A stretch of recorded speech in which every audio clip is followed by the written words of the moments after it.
கர்த்தருடைய நாமம் மேம்படட்டும். ஆண்டவர் இயேசுவின் நாமத்தினாலே அனைவரும் சொல்லித்துக் கொள்கிறேன். இந்த நாளிலும் கூட ஏசாயா 45ஆம் அதிகாரத்தில் ஒரு வசனம் வாசிக்கிறோம்.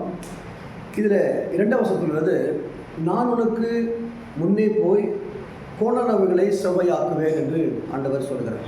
என் அன்பு தேவ பிள்ளைகளை, உங்கள் வாழ்க்கையில் இன்றைக்கு நீங்கள் போகிற உங்கள் வாழ்க்கை பயணத்தில், உங்கள் பிஸ்னஸில், உங்களுடைய கையின் பிரயாசத்தில், ஒரு காரியத்திலும் உங்கள் வழிகளில் இன்றைக்கு தாறுமாறாக தடைகளும் பல விதமான வேதனைகளும் பிரச்சனையும் இருக்கலாம்.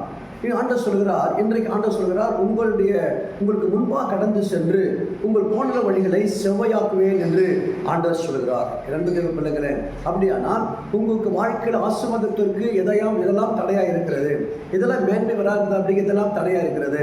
அந்த தடைகளை இன்றைக்கு கட்ட சொல்கிறார். நான் கோணல வழிகளை செவ்வையாக்குகிற தேவனாய் கர்த்தர் அந்த தடைகளை நான் நீக்கி போடுவேன் என்று கர்த்தர் சொல்கிறார். இரண்டு தேவ பிள்ளைகளே, அப்படியாக உங்களுக்கு முன்பாக இருக்கிற எல்லா தடுப்பு சுவர்களை நான் இழுத்து போடுவேன் என்று கர்த்தர் சொல்கிறார்.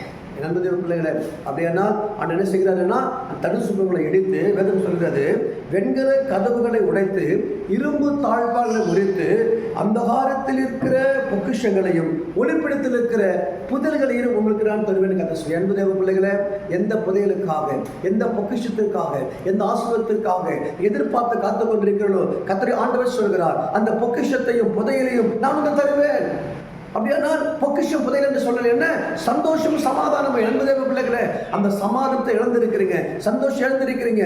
ஏதோ ஒரு வாழ்க்கையில ஒரு தாழ்ப்புணர்ச்சினாலே, பிரச்சனைனாலே, குழப்பத்தினாலே, இங்க விரும்புகிறது கிடைக்காததினாலே இருக்கிற அந்த குழப்பங்களை, அந்த தடைகளை இன்றைக்கு கர்த்தர் சொல்கிறார், அந்த தடுப்பு சுவர்களை நான் இடித்து கொடு. எப்போ ஆண்டவர் உங்களுக்கு முன்பாக கடந்து சென்று அந்த கோணல வழிகளை செவ்வையாக்கி ஆண்டவர் நீங்கள் விரும்புகிறதை, எதிர்பார்க்கிறதை ஆண்டவர் கொடுப்பார். வேற சொல்றது, நீங்க எதிர்பார்த்திருக்கிறதை கொடுக்கும்படிக்கு உங்க நினைவு இருக்கிறேன், தீமைக்கல்ல, எல்லாமே சமாதானத்துக்கு ஏதுவான முடிவு என்று சொல்லி கர்த்தர் சொல்கிறார். ஆகினால் தேவ பிள்ளைகளே, உங்க வாழ்க்கையில எதெல்லாம் இன்னும் குறையா இருக்கிறது, எதெல்லாம் தடையா இருக்கிறது, இயேசு முன்னே போகிறார், உங்க தடைகளை மாற்றுகிறார், நீங்கள் விரும்புகிற பொக்கிஷத்தை புதையலை தருகிறார், சந்தோஷ சமாதானம் தருகிறார். கர்த்தர் உங்களை ஆசீர்வதிப்பாராக, உங்களை மேம்படுத்துவாராக. God bless you. Amen.